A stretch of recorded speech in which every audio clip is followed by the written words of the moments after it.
Hi guys, thanks for joining me. This is my entry video into the Meng Toon group build that's been hosted by Papa Dan and Colonel Reb.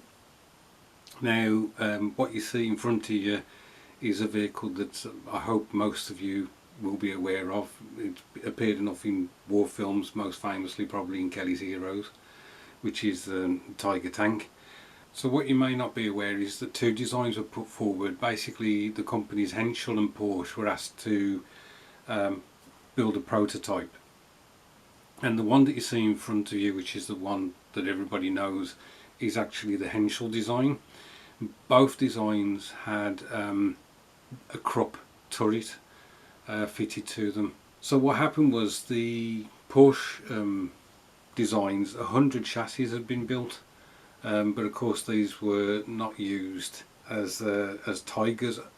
10 of the chassis were given, were supposed to be given the Krupp turrets, but in the end what happened was only one was completed, and it was known as the Tiger P, and it did see combat service, but I think it was lost within 3 months of it actually going into service. What then happened was of the 100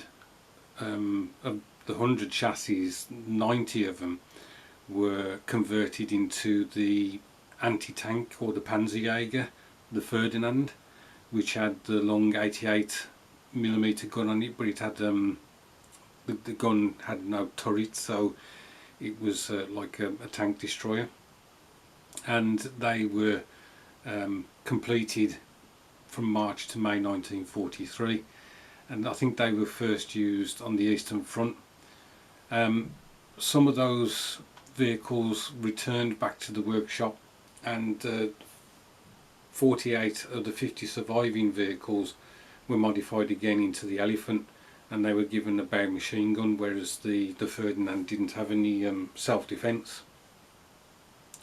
So the Meng build that I'm going to do is the Tiger P that was produced by Porsche, and I'll get that now. Right guys, before I start the video proper, I just thought I'd let you know that I shot the first part of this video earlier today, and then managed to get some time at the bench and constructed the kit. So although it might appear that this is just the intro, there is the build of the kit at the end. It's not the completed kit because it isn't painted, but I just thought I'd let you know so you could see it built up. Alright, so here's the first part of the video that I shot earlier today. So this arrived in the post today, and I don't know whether you can make out, but for you guys who know the Elephant and Ferdinand, this is the shape of the chassis, where the fenders go up, and the drive sprocket is raised on quite considerably compared to the Tiger that was. This one's finished in Panzer Grey. I intend to do that colour because it is my favourite colour, although I do wonder when this thing operated. Bear in mind there was only one that ever operated. It was later in the war, and it would have been finished in the Dunkelgelb. I'll just show you the box contents so you can see I haven't started it. So there it is guys, in all its glory. It doesn't look too complicated to build like all these Meng builds, but a lot of people are saying that they're very straightforward and just a joy to build. There are 22 parts, perhaps a little bit more than that looking through the instructions.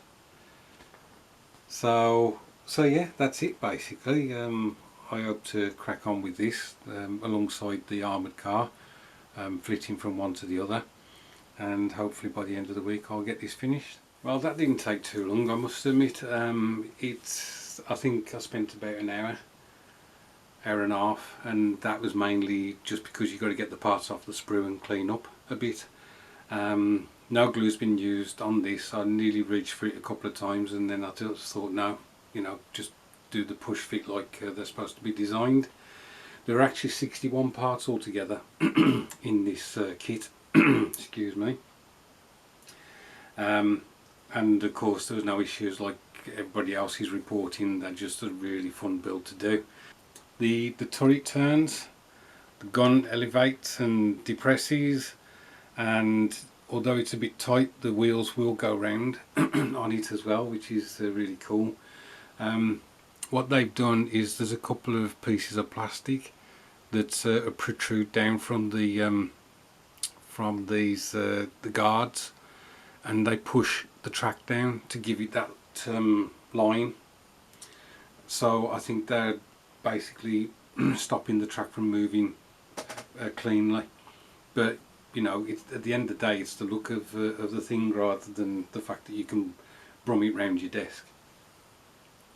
So the next step is to get this primered. I'll probably primer it black, and then I'm going to paint it panzer grey, as I said, get the decals on it and some chipping. That won't be in this video now.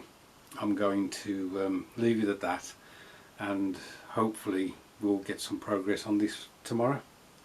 So thanks ever so much for watching, guys, and I'll catch up with you soon.